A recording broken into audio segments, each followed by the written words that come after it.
Hello everybody, welcome back to my channel. My name is Kaden Jade, also known as Haunted Pastels. I know what you're thinking. You got new hair. You got new hair. It's blue now, okay? But also, I have a new camera.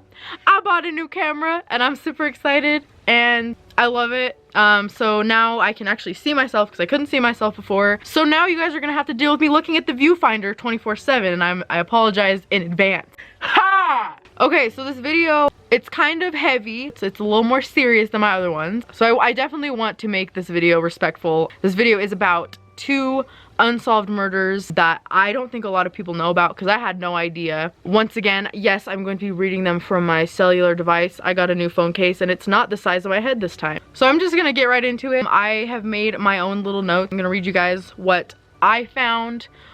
Share some opinions. I want to hear some of your guys' opinions too. So let's get this started, Miss Thing.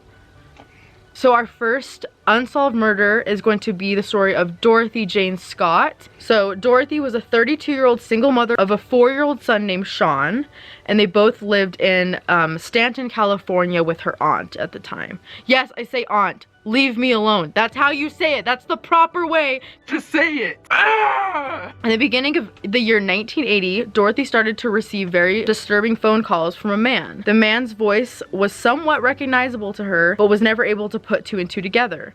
The phone calls from the man ranged from him expressing undying love for her and saying very romantic things to telling her that he would hurt her in unspeakable ways. So things like, when I get you alone, I will cut you up into bits so no one will ever find you. Please don't call me and tell me that. That's terrifying. Hate that. During one of the phone calls, he even told Dorothy he was watching her every single move and knew every detail of her everyday life. He told her to come outside one night because he had something to give her, and when she made the decision to go outside, there was no one, but there was a dead rose that was left on the windshield of her car. So he knew who she was. So pretty much it just goes to say that even though these phone calls were scary and they were clearly a threat and threatening things were happening, the family didn't know what to do, so they never actually reported it to the police, which is really sad because it could have prevented a lot of things. So if you ever get a phone call like that, please call the police. That's dangerous. That's scary. Okay? Okay, good. On May 28th of 1980, Dorothy had a staff meeting for work in Anaheim and dropped her son Sean off at her parents' house to stay the night. During the meeting, there was an emergency with one of her coworkers named Conrad that resulted in Dorothy and another coworker named Pam having to take Conrad to the hospital. They ended up finding out that Conrad had gotten bitten by a black widow, so while Dorothy and Pam were waiting for him to get his prescription filled, Dorothy ran down to her car. After waiting a while for her to come back, they noticed that she had been gone for a pretty long time. They went down to the parking lot to see where she had gone, and all they saw was her car speeding away from the hospital. But pretty much Pam and Conrad didn't really think much of it because they're like, okay, well, maybe it's like a family emergency, maybe something happened to her son. So it really wasn't that big of a deal. I mean, it was frightening, but it wasn't that big of a deal. No one knew about these phone calls, so like there's no reason anybody would have, you know, suspected something bad happening. After a few hours from not hearing anything from Dorothy, her coworkers reported her missing. So that morning, at 4:30 a.m., her car was found in an alley in Santa Ana that was about 10 miles away from the hospital, and the car had been set on fire, and there was pretty much no one inside. It was literally just on fire. She's not in her own car, and her car's on fire, left in an alley after she drove away with who knows who. A week after Dorothy's disappearance, her mother and father started receiving phone calls from the same man asking if they were related to her, as well as saying, "I've got her." The police installed a device that connected to their phones to track where the phone calls were coming from, but he never stayed on the line long enough to for them to track it. And he literally would just call for 2 seconds, say something, and then that was it. Like he wouldn't stay on the phone and have conversations. He would just have a second conversation, then dip. So they could not track his phone. They couldn't track his location. So pretty much after the phone calls started getting progressively more intense, her father asked one of the newspaper editors of her town to write a story on her. So it got published, and on the day that it got published, a man called in and pretty much said things like, "She was my love. I caught her cheating with another man. She denied having someone else, so I killed her." He also included things that were not in the article that no one would know unless he was the one that had her. The family did keep receiving phone calls even after like 4 years later, they would still receive phone calls from the same man. On August 6, 1984, 4 years after she went missing, construction workers discovered bones near Santa Ana Canyon Road. The cause of death could not be established, but along with the bones, a turquoise ring, a watch, and through dental records, they were able to identify it was Dorothy. So that's pretty much how it got resolved. They still don't know who did it. Which is really sad. So the next story is about a woman named Danielle Abby Akers. She went by Abby. All of her friends called her Abby. So when I say Abby, I mean her. That's what I mean. Let's get into this one. Gabby was a 32-year-old woman, and she lived in Indianapolis and she was a mother of 2. In April 2016, Gabby's sister Brittany received a phone call from their brother asking if she had heard from her or seen her. She wasn't the easiest person to get in touch with since she disconnected her phone and was only able to get text when she was connected to Wi-Fi. So pretty much like the only time you could ever get a hold of her is if she was connected to the internet. Literally, you couldn't get a hold of her any other way. So it wasn't a weird thing to them that they weren't hearing from her. After a week of not hearing from her, her family and friends started to panic. Brittany asked if anyone had filed a police report and was told that Gabby's friend Cody had filed. He even confirmed this with her through Facebook that he filed a case. So he literally texted her on Facebook, said, hey, yeah, I filed this case, we're good, don't worry about it. And so she went with it. She was like, cool, okay. So pretty much after a few weeks of literally hearing nothing, her sister Brittany ended up calling the police station just to be like, hey, what's happening? My sister is missing. What the heck is happening? Like, someone filed a case and literally I haven't heard anything.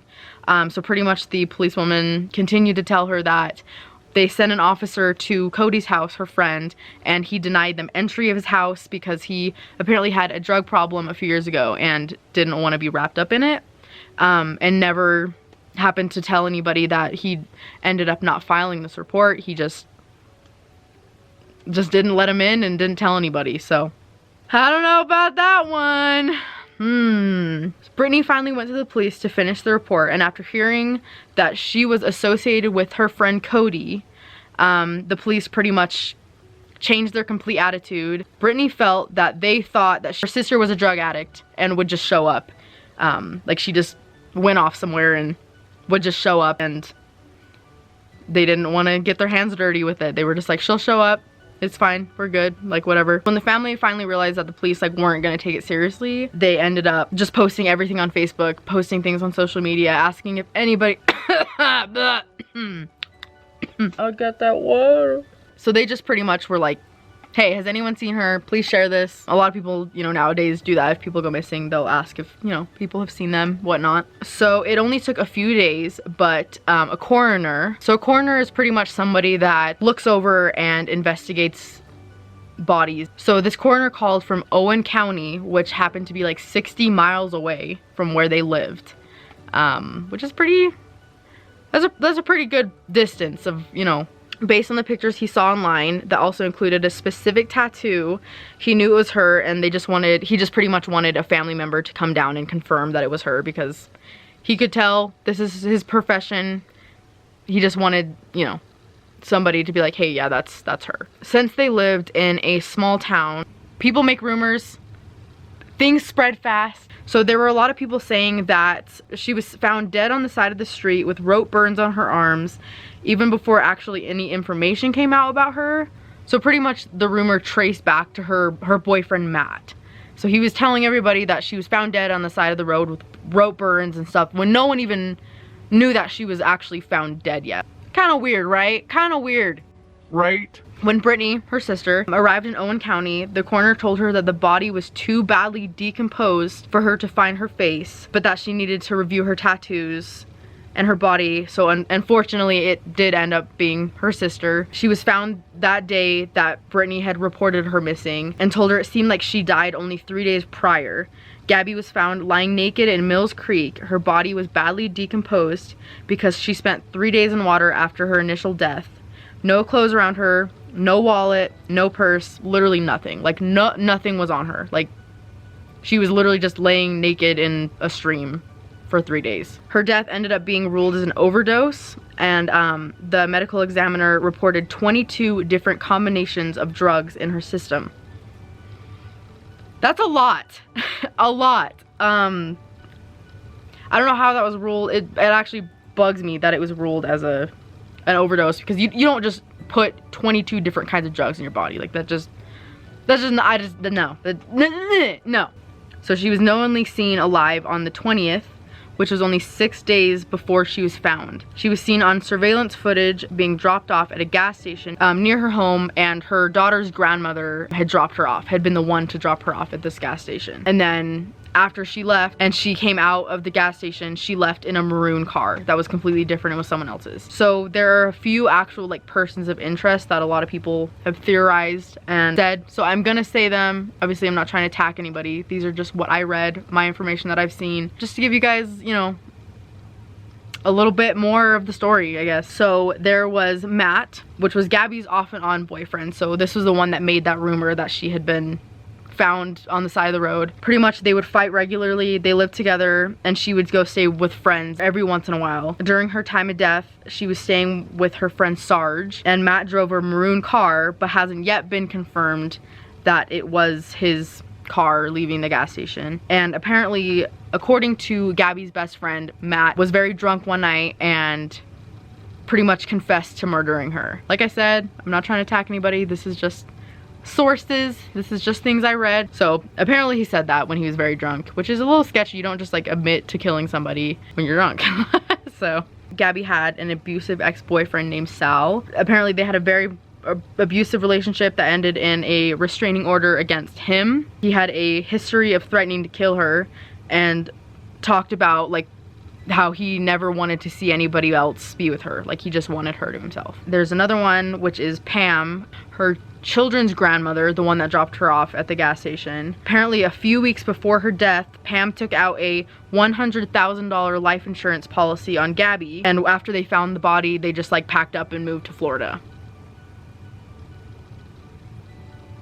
Okay, pretty much the last person of interest is Sarge, which was the person that she was living with at the time, which was one of her good friends. And so she was living with him. When the officers came to the house to further their investigation, he was throwing away his clothes. And after Gabby was found, he moved to northern Indiana. And then at one point, Gabby's sister ran into him, and he had a van, and he had plastic all over his van inside.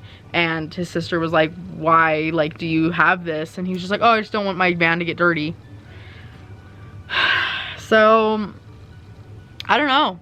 I mean, they all have reasonable suspicion. I don't know. So I mean, let me know what you guys think.